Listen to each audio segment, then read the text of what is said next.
Welcome back here on the Senior Network. We're having a great conversation. I think it really comes down to aging in place, you know, and we talked about the fear, especially I know with hospice, and it's not a bad word, and there's all these other things that come into play with hospice, but some of our services, maybe Becky, tell us a little bit about the whole aging in place and how you guys take that on. What that looks like.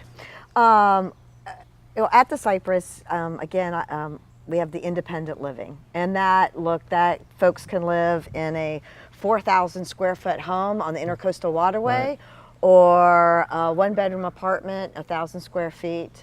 But it doesn't matter if you're in a home on the water or a 1-bedroom apartment, you still receive all the same services. Weekly housekeeping, flat laundry. I talked about transportation before, again, no charge. 30 meals a day, or a day, gosh, not a day, 30 meals a month. That might be up your alley, you know.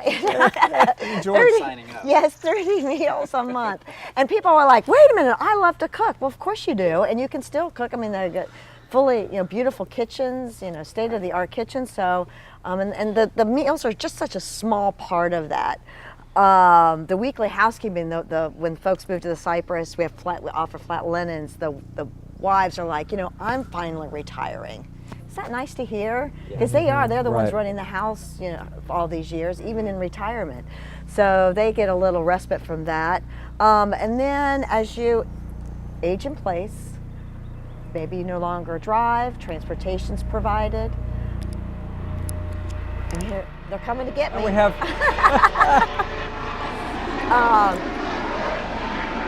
So yeah, the transportation, but also all maintenance of the home.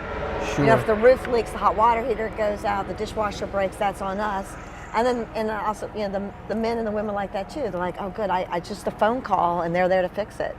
Again, that, you know, it gives them time to do other things, but you still need a plan. That doesn't mean you need to be complacent and say, I'm just moving to the Cypress for, you know, the meals and the housekeeping. It's like later on, I know, Neil, you were talking about having a plan in place.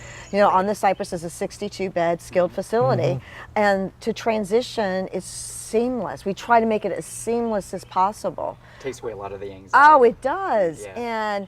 And to have your friends around you, surrounding you, when you do go to the Preston Health Center, whether if it's permanent or just for rehab or respite, it's just remarkable. Again, it goes back to that family feel that the Cypress offers. Well, and I think a big part of that is the, you know, because we don't, in all honesty, in the home care, people want to stay independent, stay at home, and we try to obviously make that happen.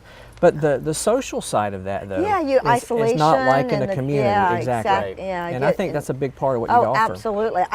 Didn't they do a study, or did I dream this, that they said living longer really doesn't determine how many family members you have, but how many friends you have. Yeah.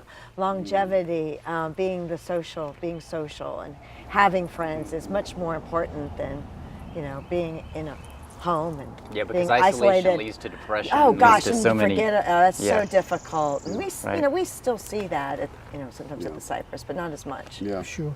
And Neil, speaking of that, going back to the home environment, I know that there's also resources that I know the nurses and our staff participate in getting families or getting someone out of the home to social events, right? Yeah. That's right. Like day centers, things like that. That's correct.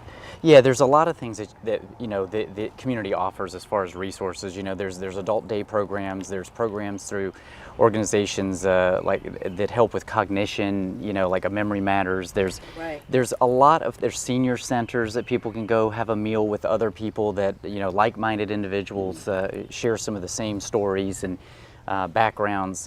Churches, I mean, there's a lot of churches that people are affiliated out there with programs that people can get involved with.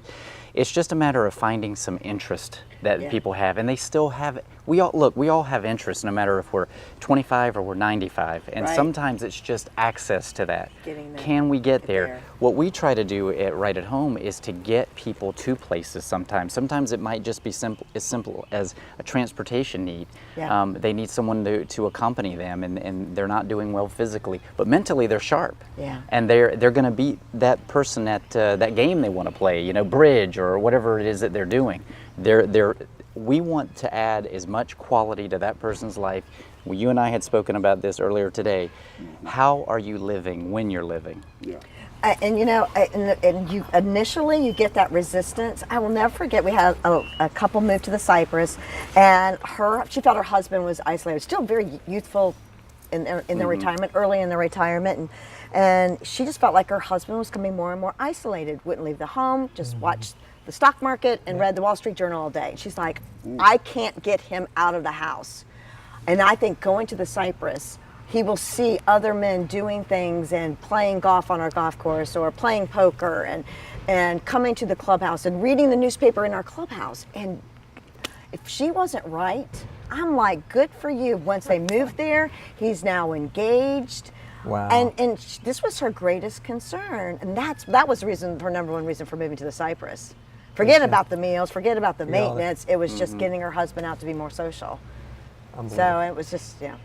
Well, and So Dr. win-win Kruger, for I both. know you can appreciate this too. Even in a hospice situation, once someone's started hospice, I mean, they need to get out and do things too and be active. And if the help provides that, and if they can, I know that we've had hospice patients that we were able to get out and do things. Well, I think you're bringing up the right idea, Greg. The problem that we were talking about earlier is if people will accept their diagnosis earlier and go make an action with it, then all of what we're talking about is available. But until there is a breakthrough that I'm not ill, I'm going to be just as normal in my house as I can be, even if I can't drive anymore and I can't clean the toilets, and you know it's just a mess. And they're hiding from reality. And I would really hope people can see the value of this kind of conference and talk that we're having now, and how there are ways that they can really enjoy the life they have while they are alive. And you've given me a big eyeful in terms of what else is available, because some of the type of information that you're giving us, I don't know if I quite have full access to, or at least I've taken the knowledge of the time to find out that it's available in the quality that you all are describing. And that's why I'm going to do some more research on this. I've got a brochure for you in the There you go.